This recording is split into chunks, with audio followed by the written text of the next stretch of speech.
Abra a tua Bíblia em Marcos 3, verso 1. Marcos 3, 1. E outra vez entrou na sinagoga, estava ali um homem que tinha uma das mãos mirrada. Estavam observando se curaria no sábado, para o acusarem. E disse ao homem que tinha a mão mirrada: levanta-te e vem para o meio. E perguntou-lhes: é lícito no sábado fazer bem ou fazer mal, salvar a vida ou matar? E eles calaram-se. Olhando para eles em redor com indignação, condoendo-se da dureza do seu coração, disse ao homem: estende a tua mão.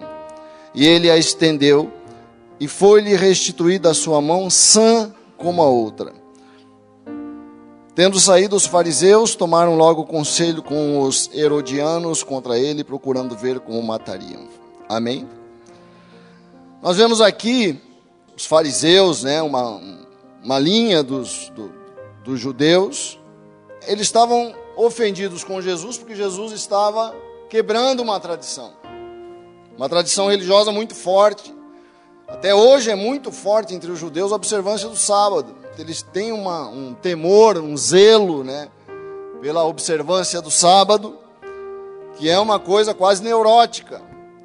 E Jesus entra na realidade daquele povo ali e quebra isso, quebra essa tradição. Parece, aos olhos de quem via, que ele estava dando pouca importância para o sábado. Porque Jesus entendia que o propósito da religião, né, se nós podemos chamar assim, religião, é salvar o homem e não impor regras sobre a cabeça do homem, né? Esse é o objetivo da religião. A palavra religião vem de religare, né? Vem do latim religare, e o propósito, o objetivo, o fim da religião é religar o homem com Deus. Tem a mesma ideia de um casal que se separa e se reconcilia, né? A religião tem a ver com reconciliação de algo que se quebrou. Esse é o propósito, esse é o fim. Nós temos que observar um mandamento sempre a partir do seu fim e não da sua regra, porque a regra está ali para cumprir um fim. Se eu só olho para a regra e não entendo o propósito da regra, eu posso, às vezes, aplicar a regra contra o propósito. É o que estava acontecendo aqui. O sábado é para abençoar o homem. Jesus fala isso maravilhosamente quando ele diz: o sábado foi feito para o homem, não o homem para o sábado. Mas nós somos obcecados com regras. Pode isso, não pode isso, pode aquilo, não pode aquilo. E os judeus tinham essa obsessão neurótica e não percebiam para que existe uma religião, para que você é crente. A religião é muito importante. Há uma moda hoje de dizer: eu não sou religioso. Talvez para mostrar que, né, a pessoa que fala eu não sou religioso, ele quer dizer que ele não é apegado às tradições religiosas. Mas a religião é uma coisa boa, se ela for bem entendida. Porque o homem está separado de Deus, essa é a nossa chaga, é isso que vai errado em nós. Essa é a causa do nosso sofrimento, da nossa dor, da nossa angústia. Por isso a gente quer ir na escola, levar essa mensagem de reconciliação, de religação, a religião no bom sentido, porque não há dúvida de que há algo errado conosco. Se tem uma coisa mais bem provada na história humana, é que alguma coisa vai de errado em nós. Basta ler um jornal, basta olhar para dentro da gente. O evangelho calou tão fundo quando me pregaram, porque o cara falou assim: algo errado. Eu sabia que tinha algo errado em mim. E aliás, nós continuamos sabendo, não é verdade? Nós ainda somos uma confusão muitas vezes, né? Não é? Nunca estamos satisfeitos. Todo mundo sabe isso. Está sempre faltando alguma coisa. O mundo sabe disso. Até os Rolling Stones cantam isso, né? Eu não consigo ter satisfação. Não é isso aí a música? I can get no satisfaction. Tchá, tchá, tchá, tchá, tchá, tchá, tchá, tchá, tchá. Não é? E eles têm razão. Eles estão proclamando o evangelho, sem perceber. Achando que estão, né, filosofando, mas eles estão gritando uma verdade. Eu não consigo encontrar satisfação. Por isso a palavra de Deus fala lá em Oséias, abra lá em Oséias. Eu gosto muito desse texto, porque ele fala dessa dor que a separação trouxe. Você sofre porque você está longe de Deus, e esse sofrimento vai, sabe, a mudança e a solução está em voltar para Deus. Diz lá em Oséias capítulo 6, vinde e tornemos ao Senhor, porque Ele, que palavra, Ele despedaçou e nos sarará, porque Ele nos fez assim. Não é que Ele pegou e jogou uma maldição em você, não é que Ele pegou e jogou uma ferida em você, como nós às vezes pensamos quando lemos o texto. Ele despedaçou. Ele me despedaçou porque Ele me fez para ter comunhão com Ele. Quando eu me rebelo contra isso, gera em mim um distúrbio. Por isso nós somos tão perturbados. Ele nos despedaçou e Ele nos sarará. Diga assim, aleluia, né? Feriu e nos atará a ferida. Amém? Então religião é para isso, para curar a nossa chaga. E a causa da nossa chaga é porque a gente se rebelou contra Deus. Mas a tradição religiosa, muitas vezes, não toda a tradição, tem muitas tradições boas. Tradição, a palavra tradição significa entrega. Esse é o significado etimológico da palavra. Tradição é entregar. Tradição é o que uma geração entrega para a geração seguinte. Isso é tradição. Tem coisas boas que nos entregaram, tem coisas não tão boas. Não é errada a tradição. Paulo fala isso, guardar a boa tradição. É uma boa tradição, coisas que nos entregam que são boas. Mas nem tudo é bom, né? E as pessoas se apegam tanto às suas tradições, que se esquecem que o propósito desta igreja, o propósito da fé, o propósito da religião, não é ficar, sabe, observando o comportamento das pessoas para ver se elas estão cumprindo as regras. A gente começa a criar tradições estranhas, rezas estranhas, roupas estranhas, um falar estranho, né? Nós temos um jeito esquisito. Nós não percebemos porque estamos dentro. Mas quem vê de fora, vê, fala, vocês falam esquisito. Não, nós não. Então, a gente começa a dar valor a coisas que não tem valor algum. E para nós, né, se a pessoa não se veste de uma forma, se a pessoa não fala de uma forma, se a pessoa não se comporta de uma forma, nós já não qualificamos essa pessoa.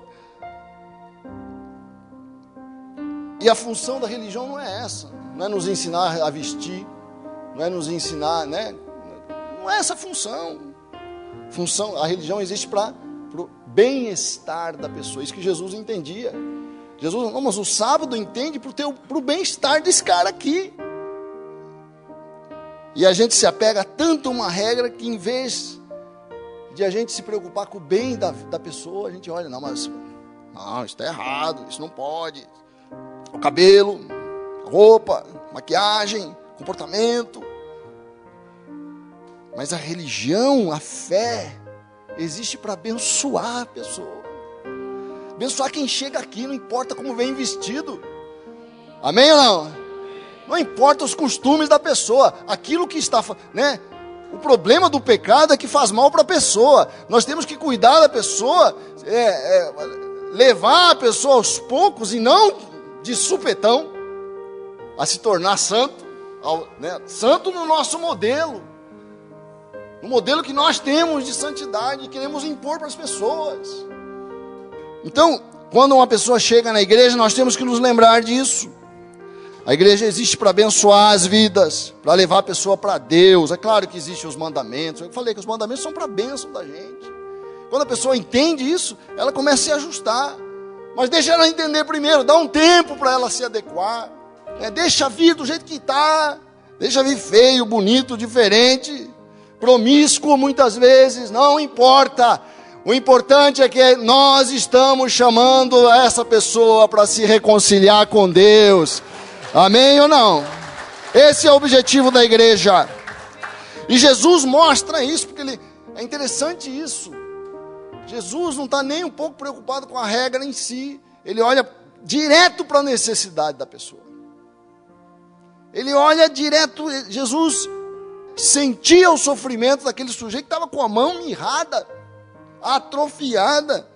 Que é isso que a gente quer, né? Uma pessoa vem à igreja, ela quer socorro, ela quer ajuda, ela quer vida, não quer, né, julgamento. E eu achei interessante, eu estava lendo esse texto, a primeira coisa que me veio foi aquela postura santarrona, né, dos fariseus. Não, pera, não pode. Quer dizer, os fariseus tinham as suas prioridades. A prioridade deles estava acima de qualquer coisa.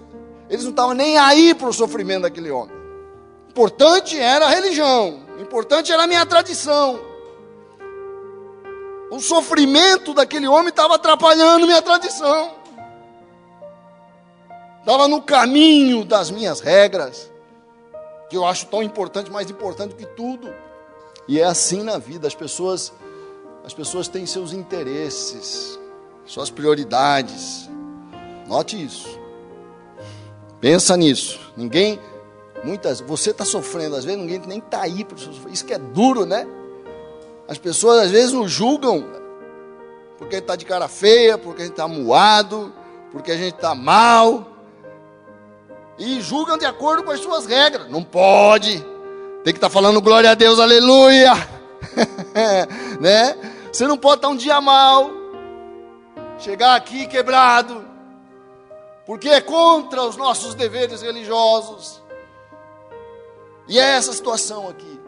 As pessoas nos olham a partir das suas perspectivas, a partir das suas tradições, a partir dos seus preconceitos. Ninguém sabe o que está lá dentro da nossa alma, a dor que nós estamos passando, o sofrimento que nós estamos passando, né, o momento que nós estamos passando. E Jesus nos dá aqui um testemunho lindo, né? Ele vai direto na dor do cara. Não quer saber se é sábado, não quer saber se é domingo, não quer saber se é fariseu. Está nem aí para a opinião dos fariseus. Coisa tremenda. Não, nem aí para a opinião das autoridades religiosas. Não quer nem saber. Olhou direto para a dor do cara. E eu creio que Deus vai gerar isso em nós. É um ambiente sem julgamento. Quero ouvir um amém. Né?